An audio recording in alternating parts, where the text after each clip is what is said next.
오늘 본 말씀을 가지고 우리 목숨을 죽음에서 건져내라 하는 제목으로 말씀의 은혜를 나누기를 원합니다. 우리 교회에서 계속 매주마다 여호수아 말씀으로 지금 말씀의 은혜를 나누고 있습니다. 제가 짧게 먼저 이렇게 말씀을 강의하는, 연구하는, 그렇게 나누는 목적에 대해서 좀 말씀을 좀 드려야 될 것 같아요. 이 말씀에 모두 동의하실 거라고 생각합니다. 저는 사람들 보면 우리는 우리 힘으로 살 수 없는 존재입니다. 동의하시죠? 네. 우리는 우리 힘으로 살 수 없기 때문에 우리에게 주시는 말씀으로 살아갈 수밖에 없습니다. 그래서 제가 매주마다 전하는 설교에 제가 부담감을 가지는 거예요. 왜냐하면 제가 엉뚱한 얘기하고 하나님 말씀을 나누지 못하면 어떡하나, 우리 성도들 말씀으로 살아야 되는데 말씀으로 살지 못하게 하는 그런 목회자가 되면 어떡하나 하는 부담감이 저에게 늘 말씀을 준비할 때마다 있습니다. 근데 말씀을 전하는 통로로 쓰임받는 목회자로서 하나님의 말씀이 아니라 내 생각, 내 주장을 전하는 것은 아닌가, 근데 저 스스로를 날마다 걱정하고 주의하면서 되돌아보면서 그렇게 말씀을 나누고 있습니다. 그래서 저는 이제 목회 훈련을 받으면서 말씀을 전하는 목회자로서 주제 설교가 아닌 강해 설교, 말씀은 그대로 전하는 강해 설교를 해야 된다는 것을 제가 전도사 때부터 훈련을 받았고, 저는 그것이 바로 목회자의 중요한 주문이다는 생각을 하게 됩니다. 물론 필요에 따라서 주중 예배 때 훈련이라든지 그런 목적으로 주제 설교를 할 수 있어요. 예를 들어서 어떤 헌신, 그리고 봉사, 기도, 이런 식으로 주제의 설교를 할 수는 있습니다. 그러나 적어도 주일 예배만큼은 오로지 하나님의 말씀만이 선포되고 전달되기 위해서 강해 설교가 바람직하다라는 목회관을 저는 가지고 있습니다. 강해 설교는 뭐냐? 바로 매주마다 주어지는 본문을 이어서 나누는 거죠. 솔직히 부끄럽지만 소위 목회자라고 하는 사람들이 자기가 하고 싶은 말을 설교라고 빙자해서 하시는 분들이 있어요. 그리고 자기가 이야기하고 주장하는 것을 뒷받침하기 위해서 말씀 하나 더 붙이는 거예요. 그리고 설교라고 해요. 전혀 하나님의 말씀하고 관계없는데 그걸 가지고 하나님의 말씀이라고, 설교라고 얘기하는 목회자들이 얼마나 많은지 모르겠습니다. 그것은 말씀을 전하는 것이 아니라 자기 주장을 하는 연설이나 강의나 다름없을 것 같다는 생각을 저는 하게 돼요. 그래서 저는 목회자가 선포하고 싶은 말씀이 아니라 매주 정해진 말씀 속에서 우리에게 뭐라고 말씀하신가를 찾는 자가 되어야 된다는 거죠. 내가 말하고 싶은 것을 전하는 자가 아니라 지금 우리에게 무엇을 말씀하시는가를 고민하는 자가 바로 진짜 설교자이고 목회자다라고 저는 생각합니다. 그래서 저는 어떻게 하냐? 미리 본문을 나눠드리는 거예요. 제가 여러분들 본문 나눠드리면 저도 한 주 동안 똑같은 본문으로 저도 고민하는 거죠. 여러분들이 말씀을 준비하고 말씀을 읽고 여러분들 나름대로의 설교를 준비해 오신다면 여러분들이 준비한 설교와 제 설교가 만나는 시간이 바로 이 설교 시간이 되는 거죠.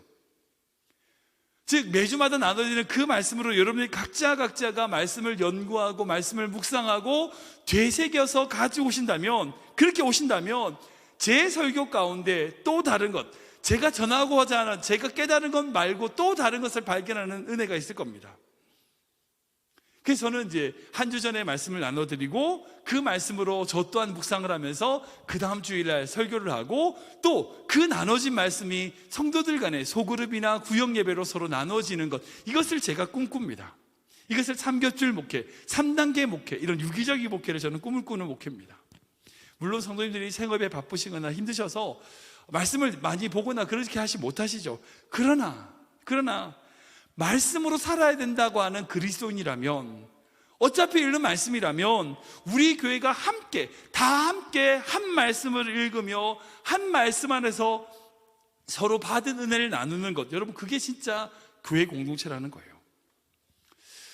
그럼 어떻게 하는가? 어떻게 말씀을 연구하는가? 제가 다음 주일날 제가 몇 차례 강의를 했어요. 그래서 기회 되시는 분들은 벌써 이미 많이 들으셨지만 몇 차례 강의했지만 다음 주일에 다시 한 번 더 말씀 연구 방법론을 제가 강의를 하려고 합니다. 성도님들 꼭 참여하셔서 그럼 제가 나눠주는 말씀을 어떻게 그러면 연구하고 묵상해서 올 수 있는지를 제가 다음 주일에 3주간에 걸쳐서 말씀을 나누려고 합니다. 아무튼 여러분들 같이 훈련하시고 말씀을 좀 나누시면 좋겠습니다. 오늘 읽었던 그 여호수아 2장의 말씀은요, 하나님께서 그 라합의 가정을 구출하시는 이야기의 말씀입니다. 그래서 오늘 설교 제목을 라합이 얘기했던 우리 목숨을 죽음에서 건져내라 라합의 이야기를 설교 제목으로 잡았습니다. 라합이 자신을 만났던 그 정탐꾼들에게 요청하는 이야기입니다.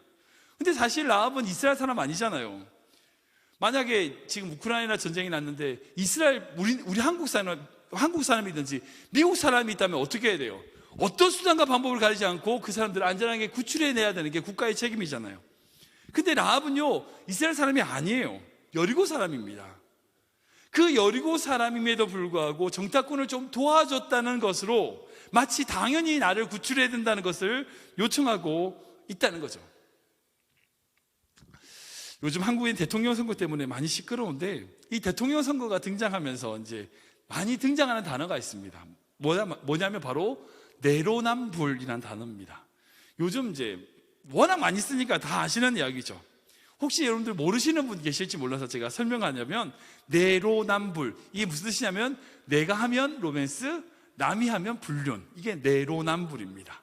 그러니까 어떤 분은 이 내로남불을 사자성어, 결초보온, 임전부태 이런 것처럼 사자성어로 생각하시는, 아니에요.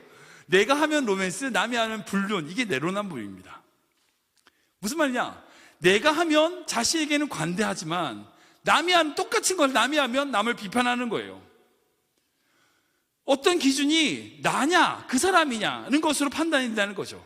남에게 비판하는 것을 자기는 괜찮다고 그러고 나는 괜찮다지만 남은 비판하는, 그것을 바로 지금 현대인을 내로남불이라고 부릅니다. 근데 역사를 보면 이 내로남불이 있어요. 역사라든지 어떤 사실을 관찰할 때 또 마찬가지입니다. 지난 주간에 우리 3.1절이었는데요. 이 3.1절 생각해 보십시오. 3.1절은 뭡니까? 우리 민족 입장에서는 3.1절은요, 우리 조선 대한민국의 독립을 주장하는 우리 민족의 단결을 보여주는 평화 집회였어요. 이게 3.1절이죠. 근데 그 당시 식민지였던 일본 사람들에게 3.1절은 뭘까요? 불법 집회인 거예요. 그냥 불법 집회인 거예요. 그리고 식민지로 고통받았던 우리 민족을 위하여 식민 지배의 앞잡이였던 이토 히로부미를 저격했던 우리 안중근 의사, 우리 안중근 선생님을 우리는 너무나 존경합니다. 근데 우리 입장에서는 독립투사하고 존경할 만한 의사로 기억하지만 일본 사람에게는요, 그냥 테러리스트인 거예요. 우리가 살아가는 모든 사람도 마찬가지입니다. 어떤 사건이든지 어떤 것이든지요, 우리의 관점, 어떤 관점으로 가치를 해석하느냐에 따라서 전혀 다르게 보이는 거예요. 똑같이 이 라합도 생각해 보시오. 이 라합도 비슷한 케이스라고 할 수 있어요. 라합이 누구예요? 이스라엘 사람이 아닙니다. 여리고에서 거주하면서 그곳에서 장사하고 돈 벌던 기생이었어요. 그런데 그 라합이 여리고에 정탐하러 왔던 그 이스라엘 정탐꾼들을 숨겨주고 그 정탐꾼들이 도망가게끔 도와주는 그런 모습을 보게 됩니다. 그렇다면 그 라합이라는 존재는요, 함께 살고 있는 그 여리고 사람들에게는 뭐예요? 배신자예요. 그 행위로 결국 자신의 가족만을 구해달라고 하는 그런 요청하는 모습은요, 이기적인 모습으로 그 여리고 사람들에게 보여줄 수 있을 겁니다. 여러분 어떻게 생각하십니까? 라합은 어떤 존재일까요? 자신의 민족, 자신의 살던 그 여리고성을 배신했던 배신자일까요? 아니면 이스라엘 백성을 위하여 중요한 역할을 감당했던 믿음의 선배일까요? 우리가 이 입장을 좀 생각해 보면서 이스라엘 입장으로 우리만 늘 생각했기 때문에 내로남불처럼 이 라합을 미화시킨 것은 아닐까, 우리 스스로 한번 생각해 볼 필요가 있다는 거죠. 제가 이 질문이 이제 이 말씀을 통해서 제가 생겼다는 거죠. 정말 이 라합의 선택하는 것이 옳은 행동이고 왜 그 행동이 이어질 수밖에 없는가를 우리가 고민해 봐야 된다는 거예요. 이 질문의 답을 찾기 위해서는요, 이 라합이 어떤 사람인가를 생각해 볼 필요가 있습니다. 그래서 오늘은 이 라합이 어떤 사람인가 한번 3가지 정도 생각해 보기 원합니다. 우리가 이 사람을 알 때에 그 사람이 판단했던, 결정했던 내용들에 대하여 평가할 수 있기 때문이죠. 첫 번째, 라합은요 어떤 사람인가? 하나님에 대한 소문을 듣고 반응한 여인이었다는 거예요. 한번 치해볼까요? 시작. 라합은 하나님에 대한 소문을 듣고 반응한 여인이었습니다. 한 번 더 읽겠습니다. 시작. 라합은 하나님에 대한 소문을 듣고 반응한 여인이었습니다. 우리 10절 말씀 같이 읽겠습니다. 시작. 이는 너희가 애굽에서 나올 때에 여호와께서 너희 앞에서 홍해 물을 마르게 하신 일과 너희가 요단 저쪽에 있는 아모리 사람의 두 왕 시온과 옥에게 행한 일, 곧 그들을 전멸시킨 일을 우리가 들었음이니라. 아멘. 아시겠지만 하나님께서 그 이스라엘 백성을 출애굽시키실 때에 그 이스라엘 백성을 해방시키기 위해서 모세를 통하여 그 애굽 땅에 10가지 재앙을 내리셨습니다. 그 재앙으로 어떻게 됐어요? 애굽이 발칵 뒤집어졌죠. 인간이 감히 상상할 수 없는 엄청난 재앙, 엄청난 사건들이 벌어졌습니다.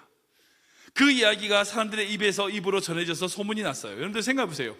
소문이란 게 퍼지면 퍼질수록 어떻게 돼요? 내용이 줄어들어요, 부풀어져요? 부풀어지는 거예요. 누가 저기 때렸다더라 그런데 좀 지나면 그 사람이 죽었다는 걸로 바뀌잖아요. 이만큼 부었다가 아니라 뭐 혹이 났다 이렇게 되잖아요. 그게 소문이란 말이에요. 사실보다 점점 부풀려지는 거예요. 그게 이야기의 소문입니다. 즉 애굽의 10가지 재앙, 그리고 하나님께서 홍해를 가르시고 바다를 건너게 하신 일, 그리고 그 사건으로 메소포타미아에서 가장 강력했던 애굽 전차 부대를 전멸시킨 일, 아무것도 살 수 없는 그 광야, 그 사막에서 40년 동안 어떤 무언가의 도움으로, 공급으로 생존했던 것, 여러분 도저히 인간의 힘으로 상상할 수 없는 그 일들이 이 여리고성까지 퍼진 거죠. 퍼진 거예요. 생각해보세요. 그 소문을 라합만 들었을까요? 아니요, 다 들었을 겁니다. 그 여리고에 있는 모든 사람들이 다 들었을 거예요. 방금 읽었던 내용을 보면 내가 들었습니다, 그러지 않잖아요. 우리가 들었습니다라고 라합이 얘기하고 있는 것을 보게 됩니다. 그러니까 자기만 들은 게 아니라는 거죠. 그 여리고에 있는 모든 사람들이 다 알고 있었던 겁니다. 그런데 그 소문, 그 이야기를 들었을 때에 라합의 반응과 그 여리고 성의 주민의 반응이 달랐다는 거예요. 달랐다는 거예요. 혹시 여러분들 혹시 뭐 CCC라든지 이런 곳에서 전도 훈련 여러분들 그 받아보셨는지 모르겠어요. 복음을 혹시 뭐 다른 전혀 모르는 사람에게 복음 제시를 해보신 적이 있는지 모르겠습니다. 저는 제가 청년 때도 CCC 훈련을 받았고, 제가 삼교에서 옛날 교회에서 전도 폭발 훈련을 받았는데 그 숙제가 무조건 일주일에 한 번씩 나가야 되는 뭐 그런 숙제가 있었어요. 아무튼 그래서 노방정도라든지 가가호 집을 방문해가지고 복음을 제시하고 영적 기도까지 시키는 그거를 훈련을 하는 그런 경험을 제가 있습니다. 근데 제가 복음을 들고 뭐 한국에 있을 때죠, 뭐 버스를 탈 때든지 아니면 어떤 지하철이든지 학교 캠퍼스든지 거기에 아무것도 모르는 그런 사람들이 갑자기 모르는 사람을 찾아가서 복음을 제시하고 그렇게 복음을 전하면요, 딱 두 가지로 갈라져요. 첫 번째는 아예 관심 없는 거예요. 들으려 하지 않는 사람이 있습니다. 모른다, 나는 그런 거 모른다, 안 듣고 그냥 가버리는 사람이 있어요. 대부분입니다. 근데 정확하게 그분의 성향은 모르지만 복음을 제시했을 때에 천국이 있고 지옥이 있고 그 지옥에 영원한 심판이 있다고 설명을 하면 아예 그것 자체를 들으려고 하지 않는 사람이 있는가 하면 그 말씀을 들었을 때에 반응한 사람이 있다는 거예요. 그러니까 아예 듣지 않는 사람을 제껴두고 그 이야기를 전하는 것까지 했을 때에, 그 전했을 때에 그것에 대하여 반응 또 두 가지가 있는 거예요. 그 이야기를 들었을 때 두려워하고 어떻게 구원을 받아야 될까를 생각하고 구원의 길을 물어보는 사람이 있는가 하면 또 다른 사람은 그냥 내가 구원 안 받을게요, 그렇게 얘기하는 사람이 있다는 거예요.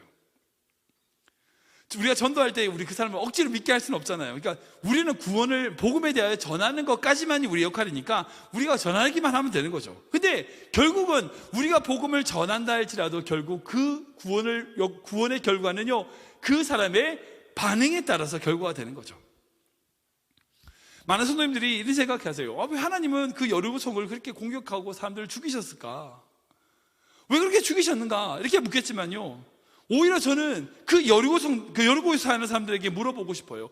왜 라합과 같이 반응하지 않았냐는 거예요. 그 이후에 나오는 시몬 주민들과 같이 왜 구원의 길을 선택하지 않았냐고 묻고 싶어요.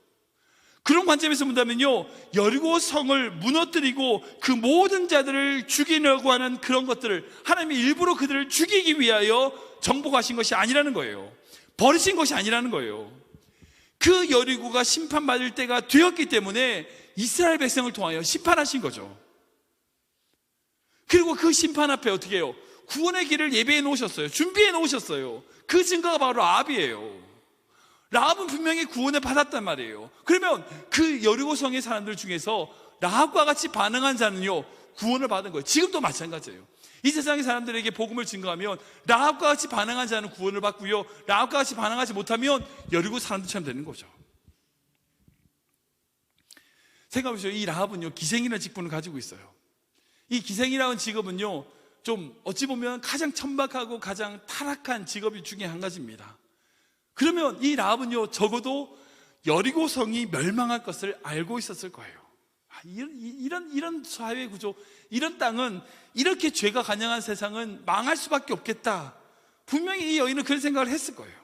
그러나 그 여인에게 똑같이 망할 것 같다고 하는 그것을 바라봤을 때에, 이 여인에게, 라합이라고 하는 여인에게 하나님의 소문이 들렸을 때에, 하나님의 이야기가 들렸을 때에 믿음으로 반응했기에 이 라합은 구원의 자리에 나갈 수 있었다는 거예요.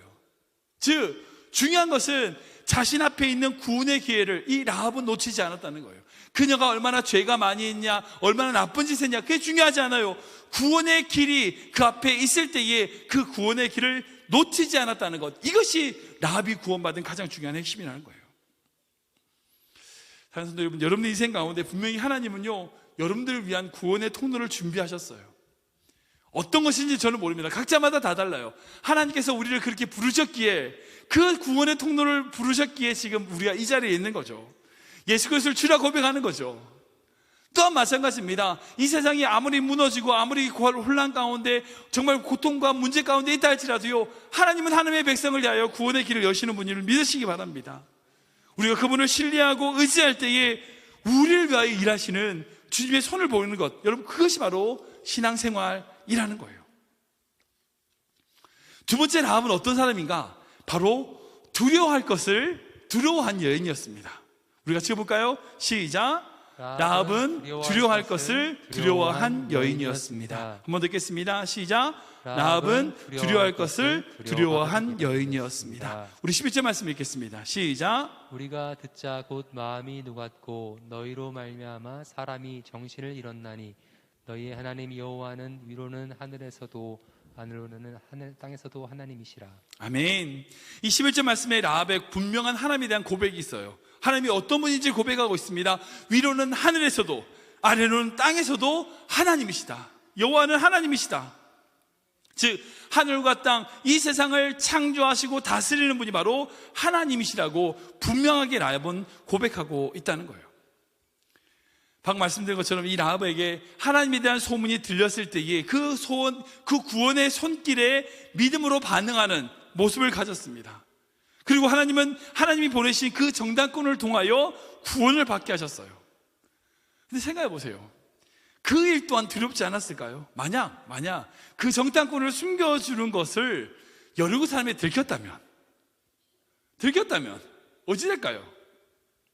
아니 반대로 실컷 그 정탐꾼을 다 숨겨줬는데 정탐꾼들이 오히려 더 그 약속을 지키지 않았다면, 구해줄게 라고 분명히 얘기했지만, 증표를 내놓으라고 했지만 뭐 잊어버리면 끝이잖아요.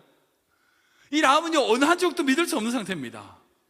들켜서도 죽을 거고요, 아니면 그 사람들이 약속을 지키지 않아도 죽을 거예요. 근데 그보다 더 큰 것을 두려워했다는 거예요. 어떤 것을, 자기에 있는 것을 두려워한 것이 아니라 더 큰 것을 두려워했다는 거예요. 우리 11절 말씀 보시면 이렇게 적혀 있잖아요. 말씀을 보면서요, 그 소식을 듣자 마음이 녹았고 정신을 잃었다. 9절 말씀 보면요, 간담이 녹았다라고 되어 있어요. 즉 이 라합은요, 자신이 그런 문제와 자신이 고통 속에서 자신의 그 인생 가운데 어떻게 될지에 대한 두려움, 막연에 대한 그 두려움이 아니라 하나님이 행하신 그 모든 것에 대하여 두려워하는 여인이었다는 거예요. 그러니까 내가 그렇게 도와줬을 때 들켰으면 어떡하냐, 이런 것들보다 하나님이 두려운 거예요. 하나님이. 영국 식민지 정복 시대에 아프리카를 식민지로 삼고 탐욕을 채웠던 그 영국 시대, 그때 두 명의 영국 사람의 행동이 크게 답이 되었습니다. 한 명은요, 황금 전쟁을 일으켜가지고 아프리카 원주민들을 학살하고 엄청난 금과 다이아몬드를 영국으로 가져온 사람이 있어요. 그게 바로 세실로드 장군이라고 합니다. 그가 아프리카에서 그렇게 약탈을 해서 수많은 부를 가지고 영국에 돌아왔을 때에 영국의 모든 사람들이 대서특필한 거예요. 영국의 정말 애국자 세실로드 장군, 저렇게 많은 부를 가지고 영국으로 되돌아왔다, 뭐 이러면서 그 사람을 지켜 세웠어요. 근데 또 한 명이 있습니다. 바로 데이비드 리빙스턴 목사님이에요. 이분은 그런 영국의 탐욕에 대하여 잘못되었다라고 지적하고 영국의 침략전쟁과 노예제도를 반대하고 나섰어요. 모든 인간은 하나님 앞에서 평등한 존재이고 교구한 존재임을 설교하고 강조했습니다. 그때 모든 영국인들이 어떻게 했을까요? 배신자, 반역자. 이 데이비드 리빙스턴 목사님을 모든 사람이 다 손가락질했어요. 그 세시로드 장군은 그 영국을 사랑하는 애국자라고 지켜세우고 그 사람은 정말 위대하다고 지켜세웠지만 이 데이비드 리빙스턴은 모든 사람들이, 그 당시에 모든 사람들이 손가락질한 사람이었어요. 근데 약 300년이 지난 지금 어떻게 됐냐? 이 세시로드 장군의 무덤은 어딘지도 몰라요. 어딘지도 몰라요. 그러나 이 리빙스턴 목사님의 묘는 어디 있냐? 바로 국립왕실 묘지에 안장되어 있습니다. 영국에 깨어있는 양심, 믿음의 지식인, 마지막 남은 영국의 자존심, 모두가 다 예라고 할 때 그것은 틀렸다고 말했던 믿음의 사람, 그 사람을 기억하고 있는 거예요. 세상이 나를 어떻게 평가하는가로 두려워할 필요가 없어요. 하나님을 두려워해야 돼요. 세상이 나를 어떻게 바라보는가를 두려워할 필요가 없어요. 세상이 뭔가를 더 가지느냐 가지지 못하느냐, 내가 뭔가를 이루느냐 이루지 못하는 거 두려워할 필요 없어요. 우리가 정말 두려워야 될 것은요, 바로 하나님이란 거예요. 그래서 예수님도 이렇게 말씀하십니다. 마태오 말씀 볼까요? 같이 읽겠습니다. 시작. 몸은 죽여도 영혼은 능히 죽이지 못하는 자들을 두려워하지 말고 오직 몸과 영혼을 능히 지옥에 멸하실 수 있는 이를 두려워하라. 아멘. 아멘. 사랑하는 성도들, 무엇이 두려우십니까? 뭐가 두려우세요? 이 세상에서 뭔가 더 가져야 되는데 못 가져서 두려우십니까? 뭔가 부족한 것 같아서 두려우신가요? 뭔가 준비하지 못한 것 같아서 두려우신가요? 관계가 깨어질 것 같아서 두려우십니까? 세상에는 여러 가지 두려움이 좀 없다는 게 아니에요. 있어요. 그러나 그 두려움보다 여러분, 하나님과 지금 내가 관계가 끊어지지 않을까, 구원에 나를 구원하신 그 주님이 멀어지는 것이 아닌가, 여러분 그 두려움을 가지셔야 돼요. 하나님을 두려워하면 그 하나님을 두려움으로 말미암아 하나님의 인도하심과 보호하심 안에 거할 수 있게 되는 거예요. 다른 것을 두려워하지 않게 된다는 겁니다. 세상이 두렵지 마십시오. 하나님을 두려워하는 자 되어야 됩니다. 두려워할 것을 두려워하는 믿음의 성도가 되어야 된다는 겁니다. 마지막으로 세 번째로 라합은 어떤 사람인가? 믿음으로 하나님을 따르는 삶을 결정한 여인이었다는 거예요. 우리 같이 볼까요? 시작. 라합은 믿음으로 하나님을 따르는 삶을 결정한 여인이었습니다. 한번 더 읽겠습니다. 라합은 믿음으로 하나님을 따르는 삶을 결정한 여인이었습니다. 우리 12절 말씀 읽겠습니다. 시작. 그러므로 이제 청하노니 내가 너희를 선대하였은즉 너희도 내 아버지의 집을 선대하도록 여호와로 내게 맹세하고 내게 증표를 내라. 아멘. 신앙생활이라는 것은요, 때로는 하나님과 물질, 하나님과 명예, 하나님과 학문, 하나님과 성공, 하나님과 그 어떤 것, 그 사이에서 무언가를 선택해야 될 때가 있다는 거예요. 그러나 그런 경우 하나님 외에 다른 것을 선택할 수 있죠. 그러나 그런 선택을 얼마나 우리가 많이 후회할지 몰라요. 아무리 작은 선택일지라도요, 하나님 외에 다른 것을 선택하게 되면요, 결국 망하게 됩니다. 그러나 아무리 보잘것없는 선택일지라도요, 하나님을 선택하면요, 하나님은 그 인생을 책임져 주신다는 겁니다. 그게 바로 성경의 역사입니다. 인간으로 보기에 하나님보다 더 커 보이고 더 위대해 보이는 것을 선택한 사람 중에 망하지 않은 사람이 없고요, 아무리 작은 것이라도 하나님을 선택했을 때에 그 인생을 하나님이 책임져 주시는 것이 바로 성경의 역사라는 거예요. 그래서 히브리서는 라합에 대하여 이렇게 이해합니다. 같이 읽겠습니다. 시작. 믿음으로 기생 라합은 정탐꾼을 평안히 영접하였으므로 순종하지 않은 자와 함께 멸망하지 아니하였도다. 아멘. 아멘. 정탐꾼을 영접한 것이, 그 라합이 정탐꾼을 맞아준 것이 무엇 때문이라고 히브리서는 얘기하느냐? 바로 믿음 때문이라는 거예요. 그리고 그렇지 않았던 여리고 사람들은 하나님의 뜻에 순종하지 않은 자라고 말씀하고 있습니다. 여러분, 우리가 믿음으로 선택해야 돼요. 믿음으로 날마다 하나님을 선택해야 됩니다. 그리고 우리의 욕심을 하나님이 아닌 다른 것을 선택하게 되면 그 잘못된 것은요, 단순하게 내가 잘못된 선택한 것이 아니라 그건 뭐냐? 순종하지 않은 것이 돼요. 우리가 하나님을 선택하는 것은 믿음이 되는 거고요, 그 믿음 반대가 뭐냐? 순종하지 않는 거예요. 단순히 믿음 없다, 이게 아니에요. 순종하지 않는 거예요. 말씀을 따르지 않는 겁니다. 결국 하나님 대신 선택한 그것과 함께 내가 멸망하게 된다는 거예요. 그게 바로 성경의 법칙입니다. 그러나 반대로 우리가 하나님을 선택한다면 라합처럼 위기의 순간에 하나님의 구원을 받고 하나님의 구속의 역사를 영원히 기록되는 믿음의 여인으로 기록되신다는 거예요. 그러게 우리 날마다 믿음으로 선택해야 됩니다. 지금 여러분들의 어떤 순간이 있습니까? 우리는 날마다 수많은 선택을 해요. 그때마다 여러분 믿음으로 선택하셔야 돼요. 믿음으로 선택하셔야 돼요. 믿음 없이는 하나님을 기쁘시게 못합니다. 믿음으로 결정하고 믿음으로 나아가는 길, 그것이 바로 하나님이 원하시는 길이에요. 어떤 상황과 어떤 한편일지라도 믿음으로 순종하는 마음으로 말미암아 하나님께 기억되는 귀한 인생 되시길 주님을 축원합니다. 말씀을 정리하면 그렇습니다. 사랑하는 성도 여러분, 근데 이 모든 일, 라합을 구원되는 이 모든 일은요, 하나님이 미리 예비하셨다는 거예요. 우리 읽지는 않았지만 1절 말씀인데 같이 읽어볼까요? 같이 읽겠습니다. 시작. 눈의 아들 여호수아가 시팀에서 두 사람을 정탐꾼으로 보내며 이르되 가서 그 땅과 여리고를 엿보라 하매 그들이 가서 라합이라 하는 기생의 집에 들어가 거기서 유숙하더니. 아멘. 제가 이 말씀을 이제 여호수아 2장 말씀 쭉 전체를 묵상하고 생각해 봤어요. 기도하면서 그 말씀 안에 들어가 봤습니다. 근데 여호수아가 왜 정탐꾼을 보냈을까요? 여러분, 여호수아는요 이미 가나안 땅 갔다 왔던 사람입니다. 이미 손바닥 볼도 다 알고 있는 사람이에요. 다 알고 있는 사람이에요. 근데 왜 여호수아는 역당꾼을 다시 보냈을까? 물론 그 마음 가운데 그랬을 수 있죠. 여호수아가 꼼꼼해서 내지는 겸손해서. 제가 이제 청년들하고 같이 말씀을 나누면서 이제 이런 얘기를 좀 서로 왜 보냈을까? 청년들이 이제 제대로 여호수아 말씀 나누면서 청년들이 이제 여호수아 되게 꼼꼼한 사람이라서 그런 사람입니다. 그래서 그렇다. 그런데 어떤 청년이 그런 얘기하는 거예요. 라합 때문에 보냈다는 거예요. 맞다. 사랑하는 여러분, 우리는 여호수아가 정탐꾼을 다시 보낸 여러 가지 이유를 찾을 수 있습니다. 생각할 수 있어요.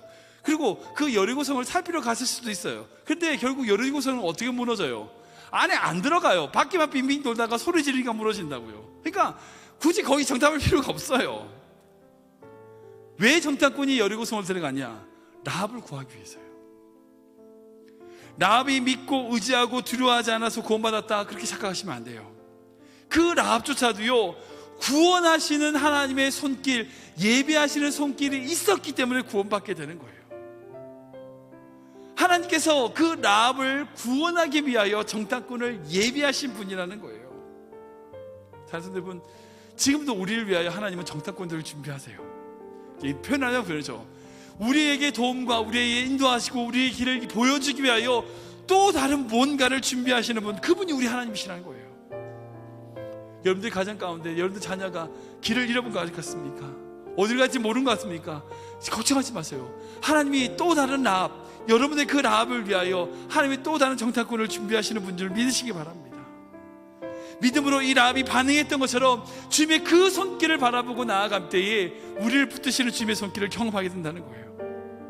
저는 우리 교회 특별히 우리 여자 모든 성도님들이 이 라합과 같은 믿음 되기를 축원합니다. 어찌 보면 가장 작은 자 같지만 하나님의 나라에서는 크다고 말할 수 있는 그 믿음의 여인 라합, 그 라합과 같이 믿음으로 반응하고 두려워할 것을 두려워하며 날마다의 삶 속에서 믿음으로 결정하고 믿음으로 순종하는 귀한 손님 되시길 주님의 이름으로 축원합니다.